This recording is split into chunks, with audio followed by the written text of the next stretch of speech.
Welcome to Open for Business, the Gallatin Valley's only local business and consumer talk show featuring Tom Egelhoff, the Man Entrepreneur magazine radio called the leading authority in the United States for doing business in small town. Here he is, speaker, author, small business consultant, and Mrs. Egelhoff's favorite son, Tom Egelhoff. All right, welcome everyone. Open for Business. We air every Saturday live from 11 a.m. to 2 p.m. Mountain Time on AM 1450 KMMS in Bozeman, 1340 KPRK in Livingston, Montana. If you'd like to be a part of the big broadcast, go to kmmsam.com and click Listen Live. The call-in number during the show, 406-522-TALK, 406-522-8255. I'm here, you're here. Let's get the show on the road. All right, thank you, Dan. Welcome back, everyone. 66 degrees outside. It's Saturday, May 11th. I want to welcome you to the podcast portion of Open for Business. Each week I share some tips and tricks I've learned over the years about advertising, marketing, promotion, and building a strong, successful business. So I do these podcasts live every Saturday between 11:30 and noon Mountain Time right here on AM 1450 KMMS in Bozeman, 1340 KPRK in Livingston, and of course streaming on the World Wide Web at kmmsam.com. You can also pick us up using the smartphone app Radio Pup. Radio PUP. Check that out. If you got a smartphone, you can pick us up. If you missed any of my previous podcasts, you'll find them all on my website at smalltownmarketing.com. That's smalltownmarketing.com. Just go about halfway down the homepage on the left, and you'll find a link to the podcast page so you can catch up on any of my podcasts that you might have missed. And today I want to share 3 reasons why your small business will fail and how to avoid them. If this is your first business, or if you're starting a home-based business that you hope will be a full-time business, there's some concerns you need to address, and you need to correct them. So if you're going to be successful in business. First, you have some self-correcting work in areas where you don't know anything is wrong, and I'll explain what those are as we go through the 3 reasons for failure. And second, like smoking, you know you have some bad habits, but how badly do you want to change? So it's been my experience over the past 50 years of watching small businesses come and go that the reason for failure are not what you would think. The 2 most common reasons mostly cited are money runs out before the business reaches the break-even level and can exist on its own. And number 2 is poor management. That would be things like improper ordering, growing too fast, bad decisions, poor money management. So while the business graveyard is littered with dead businesses that failed for those 2 reasons, the 3 I will cover today are responsible for many more. Because of these 3 reasons, many entrepreneurs don't even get the front door open. Now, failure reason number 1, I call forced discipline. From the time we're born until our mid-20s, we exist in a world of forced discipline. As children, our parents tell us what to do. They make all our decisions. When we enter school, teachers control our lives. We had to go to school because we were forced to. Was there one day in 12 years that you told your parents you didn't want to go to school that day? What did they say? You have to go to school. Get ready. I'll drop you off. We were forced to clean up our rooms, or we couldn't go play with our friends. Do your homework or no car. Bad grades. You're grounded for a month, mister. Hit the books. Even in extracurricular activities, you'd follow the direction of leaders and make very few decisions on your own. You're literally forced through the first part of your life. Think about it. How many major life-changing decisions were you allowed to make in the first 12 years of your life? I'm guessing not too many. Then you leave school, you move away from home, and you get your first job. How do you feel? Free at last, free at last. Thank God Almighty, I'm free at last. Well, you simply trade your parents and teachers for a boss. So you show up late too often, you're fired. You miss too much work, you're fired. Want to go somewhere with your friends? Sorry, I can't go, I got to work. And probably the worst indignity of all, the employee evaluation. Someone in a position of authority passing judgment on your work based on who knows what criteria. So how many years do you allow this to go on? One day you put your foot down and you say, I'm mad as hell. I'm not going to take this anymore. I'm going to start my own business and be my own boss. Nobody will ever tell me what to do again. Yeah, right. Okay, you start your own business. You walk down the hall from the bedroom, and presto, you're at work. All the decisions are now in your hands. Are we going to work on the business today, or are we going to go play a round of golf? All at once, you go from a lifetime of forced discipline to a few weeks of self-discipline. And what does self-discipline feel like? Well, it feels very uncomfortable for many people. You can't pass the buck like you could at work. You suffer the full consequences of your actions and your decisions. So every decision about your business rests squarely on your shoulders. One wrong move, and you could put yourself out of business. So what's the answer to combating and handling discipline?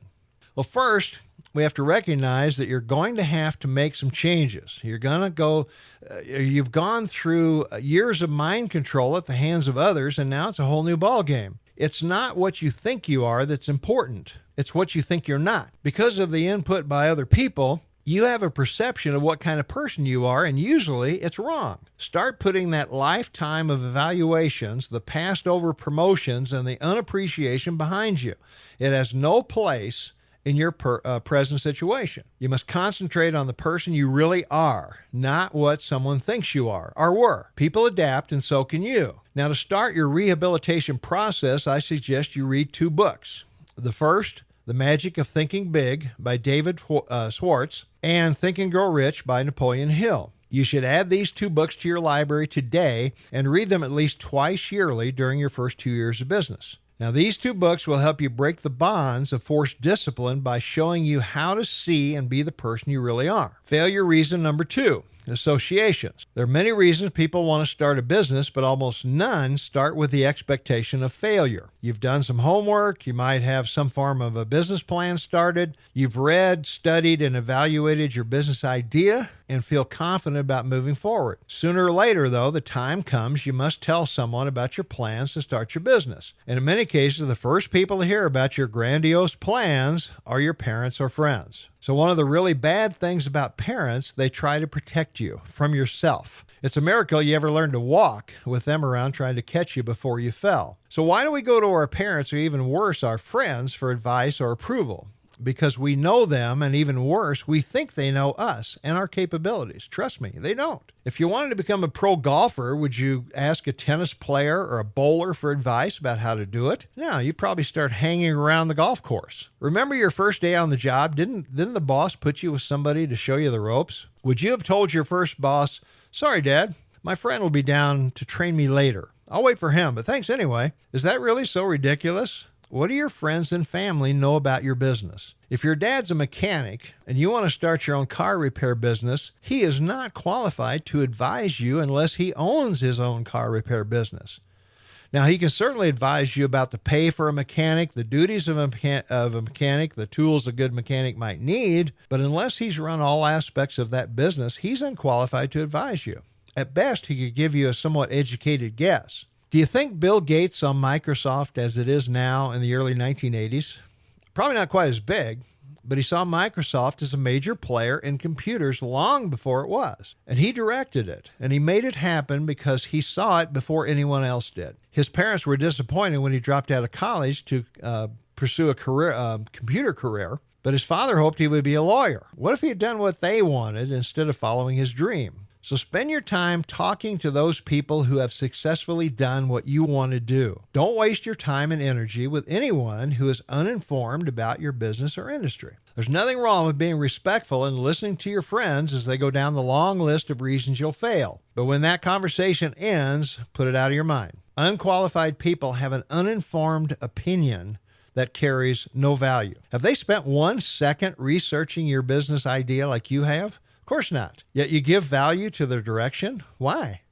Associations are one of the most valuable assets. Make the most of them. Failure reason number 3. Do you have a vision for your business? Now, when I do seminars on this topic, I always ask the audience if they have children. I ask them to visualize their child at 6 months old crawling around on the living room floor. How do they see their child at 30 years old? Still crawling around on the floor in diapers, chewing on the coffee table? Of course not. They see a happy, successful, educated person making a valuable contribution to society. And during those early years, every decision they make is made with the future of that child in mind. But it's not made where the child is at the time the decision was made, but how the decision will move the child forward, the ultimate goal of becoming a worthwhile human being. You must look at your business the same way. Did Bill Gates see the future? He not only saw it, he made it happen. So all your decisions should be made on how they will affect your business in the future, not just today. So follow the signs. As your business progresses, keep in mind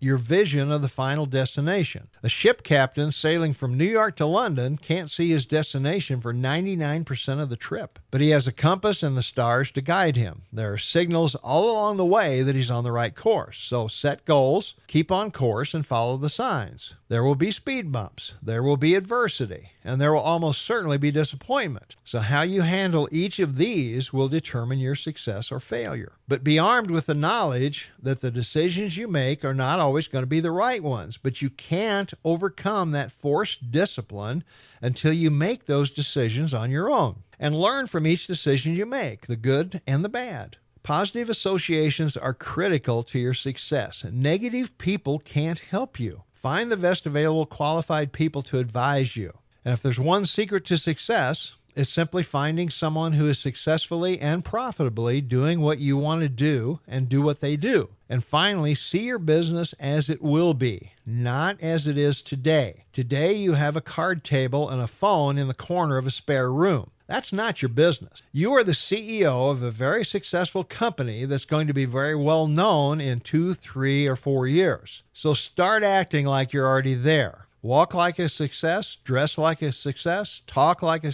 successful person would talk. Your subconscious mind can't tell the difference between what is real and what is vividly imagined. See your success and it will happen for you, and that's the podcast. I do these podcasts live every Saturday between 11:30 and noon Mountain Time right here on KMMSAM.com in Bozeman and 1340 in Livingston, and streaming worldwide on KMMSAM.com. If you missed any of the previous podcasts, you'll find them all on my website at smalltownmarketing.com. That's smalltownmarketing.com. Just go about halfway down the page on the left. You'll find the link to the podcast page so you can catch up on any of the podcasts